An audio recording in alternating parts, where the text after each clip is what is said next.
Several lawmakers from the upper and lower chambers visited General Santos City to inspect this situation and check on the victims following the 7.8 magnitude earthquake which affected several areas in Mindanao.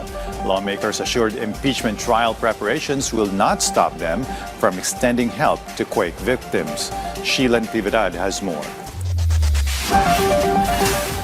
Members of the House of Representatives assured the public that they are not neglecting those affected by the magnitude 7.8 earthquake in Mindanao. House Speaker Faustino Bojidi III personally went to General Santos City to inspect the situation and extend assistance to affected communities. He was joined by Acting Senate President and Senate President Pro Tempore Sherwin Gatchalian, Senators J.V. Ejercito, Erwin Tulfo, Mig Zubiri, and other members of the congressional delegation.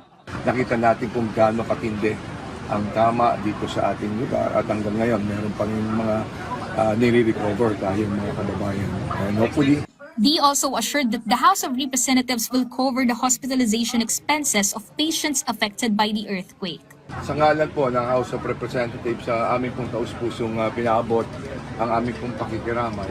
Nandito kami para matiyak na katulad ng sabi po namin sa lahat ng mga ospital na kakailangan na related po sa earthquake ay titiyakin natin na zero balance yung ating mga kababayan na nasa loob ng mga ospital.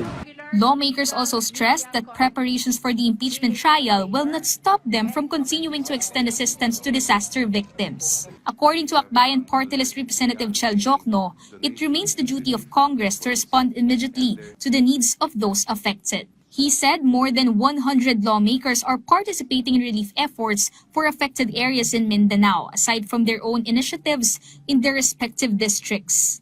Kahit na nasa gitna na kami ng paghahanda sa impeachment trial, hindi nalalayo sa aming kaisipan at kalooban ang mga nangyari at mga nasalanta ng lindol sa Mindanao. Jokno also emphasized that although the House is preparing for a constitutional impeachment trial, they remain bound by their duty as public servants and citizens to respond swiftly to disaster-affected communities. Sheila Natividad, for The Nation.